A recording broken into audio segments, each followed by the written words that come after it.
सृष्टि श्रेष्ठ कौन, तीसरा इस्लाम और बहुजन समाज, चौथा धर्म परिवर्तन कैसे करें, इसके क्या रूल हैं। इसके अलावा उसने बातचीत में 2 और किताबों का जिक्र किया और उसमें उसने तुलना की कि क्या है धर्म परिवर्तन क्यों करना चाहिए, इसके बारे में प्रसार उसने। इस तरह से ये एक इम्पॉर्टेंट कैच है हमारा। अब इसको हम लोगों के द्वारा भी गिरफ्तार किया गया, इसके बाद पूछताछ की जाएगी, ऑनरेबल कोर्ट में हम लोग पेश करेंगे इसको, और कोर्ट से हम लोग इसके लिए भी पुलिस कस्टडी रिमांड की कोर्ट से हम लोग डिमांड करेंगे। ये कहा जाए कि अब्दुल रहमानी इस पूरे गैंग का मास्टरमाइंड गैंग सरगना है।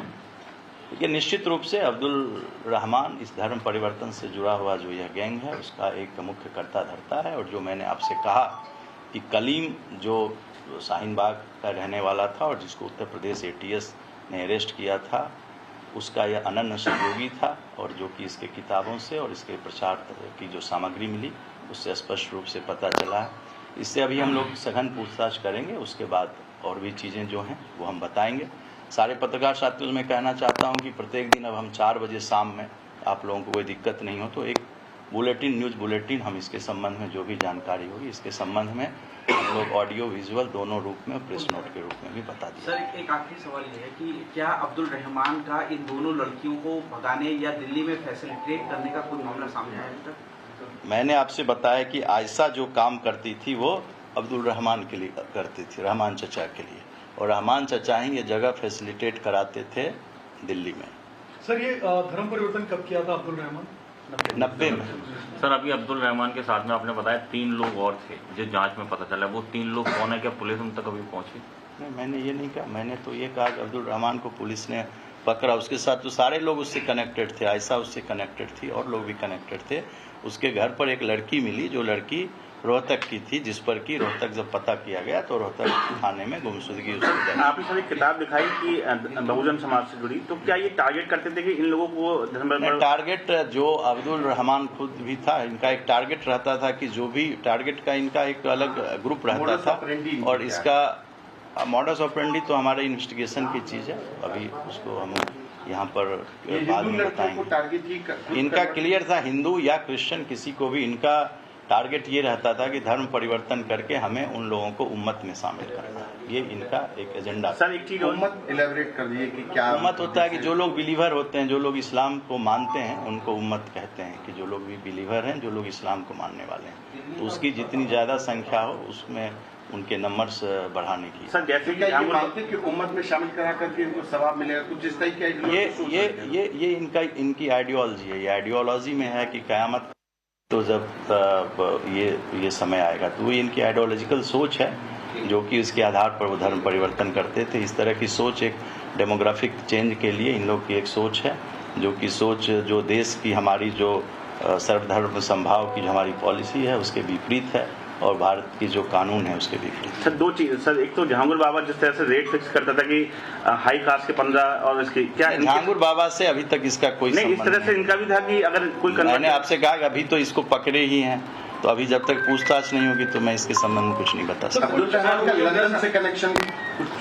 अभी हम लोग इसको पुलिस ने अरेस्ट किया है, अभी हम लोग मैंने जैसा आपसे कहा कोर्ट में प्रस्तुत करेंगे, इनकी PCR लेंगे, फिर पूछताछ में जो भी चीज़ आएगी हम लोग प्रत्येक दिन जो भी चीज़ें इसमें आएगी 4 बजे शाम में एक बुलेटिन हम लोग वीडियो के माध्यम से भी और प्रेस नोट के माध्यम से भी जारी कर देंगे। सर, आरोपियों के पास से कुछ वीडियोस भी ऐसे आपत्तिजनक बरामद किए हैं आप लोगों ने पूछताछ में, क्या ऐसी बात सामने आई है? देखिए, जो भी वीडियोस हैं, जब इन लोगों को अरेस्ट किया गया है और हमारे DGP सर ने भी बताया कि इसमें सबके अलग अलग काम थे, जो देश में धर्मांतरण का काम कर रहे थे, लड़कियों को जिहादी प्रवृत्ति का काम कर रहे थे, लड़कियों को बहला फुसला का इंटाइस करके शामिल कर रहे थे, उनको शरण दे रहे थे, इसके लिए विदेशों से फंडिंग हो रही थी। तो इन सब तरह की चीज़ में उनको इंटाइस करने के लिए निश्चित रूप से ऐसी सामग्री हम लोगों को मिली है, जिसको कि हम लोग अपनी जो भी सिस्टर एजेंसी है और जितने भी सिक्योरिटी एजेंसीज हैं उनके साथ हम लोग शेयर करें। जाकिर नाइक की वीडियो भी दिखाई जाती थी लोगों को, ऐसी भी? देखिए, इसमें बहुत सारी चीज़ों को अभी दिखाया जाता था। अभी हमारा इन्वेस्टिगेशन और पूछताछ, अभी हम लोगों ने 2 दिन लोगों से पूछताछ की है, और जो भी चीज़ें सामने आएगी उसको समय समय पर मैंने आपसे कहा कि हम लोग आपके साथ उन चीज़ों को शेयर करेंगे। जो चीज़ें विवेचना की चीज़ हैं उसको हम लोग शेयर नहीं कर सकते हैं, बाकी जो चीज़ नॉलेज की है उन सब चीज़ों को हम लोग आपके साथ हमेशा शेयर। एक आखिरी सवाल है, फंडिंग इनकी मेजर कौन कौन सी कंट्रीज से आती थी? मैंने आपसे उस दिन ही सर, हमारे डीजीपी सर ने भी बताया था कि इसमें फंडिंग का, कल संडे था, आज मंडे है, आज से बैंक खुला है, तो हम लोग इसकी फंडिंग को देख रहे हैं। अभी तक जो पता चला है उसमें जो फंडिंग कनाडा से आती थी, यूएस से फंडिंग का पता चला है, मिडिल ईस्ट से फंडिंग का पता चला है, और इस पर हम लोग काम कर रहे हैं। जिन लोगों को पकड़ रहे हैं उनके बारे में, उनके अकाउंट्स को डिटेल्स हम लोग ले रहे हैं, और भी इसके बारे में हम लोग जानकारी कर रहे हैं। ठीक है। तो आगरा पुलिस की ओर से यह प्रेस कॉन्फ्रेंस, और इसमें बड़ी बात निकलकर सामने आई है। जिस शख्स को गिरफ्तार किया गया है आज, उसका नाम अब्दुल रहमान है, और इसी अब्दुल रहमान के लिए आयशा काम करती थी और बाकी गिरफ्तार सभी 10 लोग काम किया करते थे।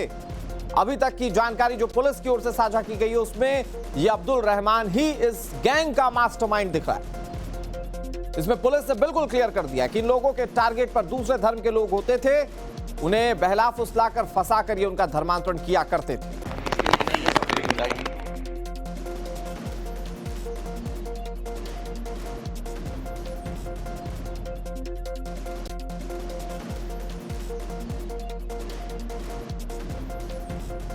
तो पुलिस की ओर से प्रेस कॉन्फ्रेंस की गई और कई हैरान करने वाली बातें साझा की गई। ये गैंग, जिसमें कई और लोग थे, मिडिल ईस्ट से धर्मांतरण के लिए पैसा लेते थे और उसके बाद देश के अंदर बड़े पैमाने पर धर्मांतरण करना चाहते थे। जिस दौरान पुलिस अधिकारी की ओर से प्रेस कॉन्फ्रेंस की जा रही थी, उन किताबों को भी सामने रखा गया जिन किताबों को या तो पढ़कर या पढ़ाकर यह गैंग धर्मांतरण किया करता था या करवाया करता था। फिलहाल पुलिस हर एक सबूत को इकट्ठा करके एक एक शख्स जो इस गैंग का हिस्सा है उस तक पहुंचने की कोशिश कर रही है, और इसमें सबसे इंपॉर्टेंट है विदेशों से होने वाली फंडिंग, और इसे लेकर गहनता से जांच जारी है। जैसा कि पुलिस ने बताया कि रोजाना इस पर पुलिस की ओर से एक बुलेटिन जारी करते हुए इस मामले को लेकर हो रही अपडेट्स के बारे में जानकारी दी जाएगी।